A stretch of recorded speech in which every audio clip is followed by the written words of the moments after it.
Regardez aujourd'hui les jeunes garçons là. Nous, nos grands-parents, avec 4 femmes, 5 femmes, 10 femmes, ils arrivaient à les satisfaire. Aujourd'hui, c'est vrai que c'est pas vrai. C'est la révolution, on ne cache rien.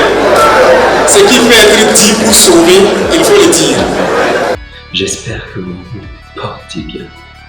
Dans le dernier discours dans le Yadika, tenu par le camarade capitaine Ibrahim Traoré, nous avons une fois de plus été édifiés par ses nombreuses révélations et son franc-parler. Dans la suite de cette vidéo, nous allons revenir sur la mention de l'impuissance que l'on peut observer de nos jours chez certains de nos jeunes frères et sœurs. Une impuissance causée par des substances contenues dans des aliments importés. Mais avant tout propos, revisionnons ensemble un extrait du discours du camarade capitaine Ibrahim Traoré. Suivons. Lors de l'interview passée, je disais qu'un jour je vais parler de quelque chose concernant le consommation local et tout ce qui va. Un jour, des gens de services secrets d'un pays occidental sont passés nous voir. Ils nous ont proposé des produits, 4 produits, pour mettre dans la nourriture et envoyer dans les zones où il y a des terroristes. Ces produits se mettent dans tout, dans les poissons, que ce soit la bière, la sucrerie, dans la cigarette, dans le riz, dans le lait, ça se met dans tout. Et il y a un des produits, son travail c'est de tuer le cerveau. C'est-à-dire pour que la personne ne puisse plus réfléchir. Ça ferme petit à petit vos neurones. Voilà, en tout cas, ça vous rend bête. Et au bout de quelques années, donc, la capacité à réfléchir, à faire les choses diminue. Il y a un des produits, ça c'est la capacité physique. Si la personne était capable de courir 12 km au bout de quelques années, ça serait peut-être 6 km, 4 km, il devient faible. L'autre, c'est la somnolence. Il va commencer à devenir, je ne sais pas, les médecins savent qu'est-ce que ça touche et tout.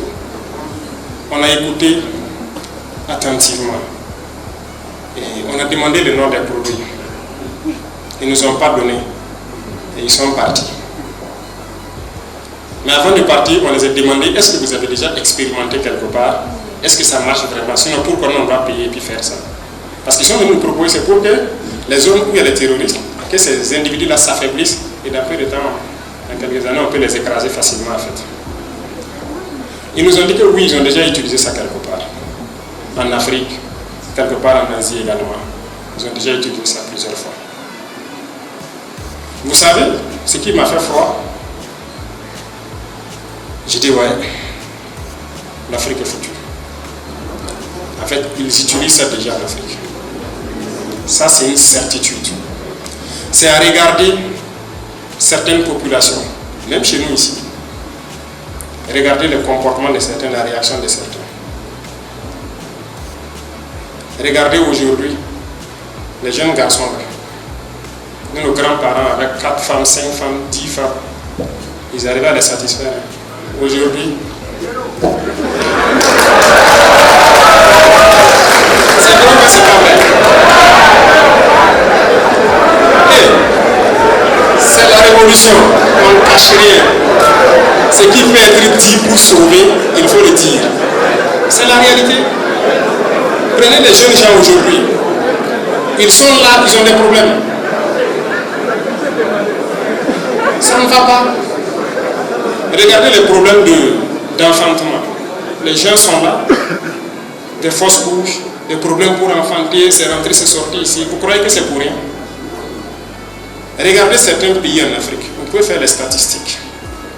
Il y a des pays qui sont 2 fois, 3 fois, 4 fois plus grands que le Burkina, mais qui n'ont pas la population de Ouagadougou. Ils sont en train de finir. Hey, Africains, on ne va pas se réveiller. Est-ce qu'on ne peut pas travailler nous-mêmes et puis nous nourrir et continuer de consommer ce qui vient d'ailleurs et on ne sait même pas ce qui est dedans? Et le comble de l'Africain, c'est quoi? Souvent les Blancs eux-mêmes sortent et puis dire que tel truc qui se passe en Afrique là, c'est pas ce qui se passe en Europe. Ils ont mis quoi, On a vu le scandale avec Nestlé, Nido et autres là. Le lait qu'ils vendent à leurs enfants là-bas, ce n'est pas le même qu'ils vendent en Afrique et tout. Mais le noir, il n'est pas d'accord. Non. Lui, il veut consommer ce qui vient de chez nous.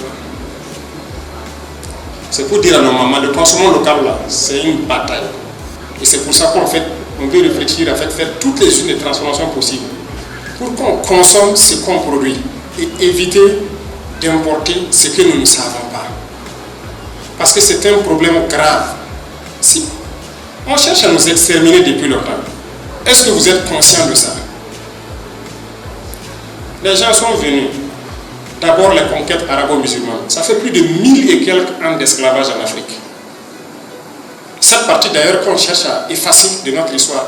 Et beaucoup de gens ne savent pas, ils sont ignorants de ça. Qu'on a fait plus de 1000 ans d'esclavage avec les Arabes. Et le dernier marché d'esclaves à fermer, c'était en Médine en 1962. Vous faites semblant ou bien vous ne savez pas. Et là, on castrait les hommes valides là, on les castrait pour qu'ils n'enfantent plus. Ça n'a pas pu finir l'Afrique. Les Occidentaux sont venus pendant 400 ans nous déporter à aller travailler, nous tuer de toutes les manières possibles. Mais l'homme noir a résisté toujours. Mais pourquoi c'est aujourd'hui que nous ne pouvons pas nous rendre compte de ça, résister et changer la vapeur? Pourquoi? Tellement ils nous ont traumatisés, nous barbarisés, que nous-mêmes on les aime maintenant, on les aime plus que nous-mêmes. C'est ça le syndrome de Stockholm dont je parlais. C'est ça le problème.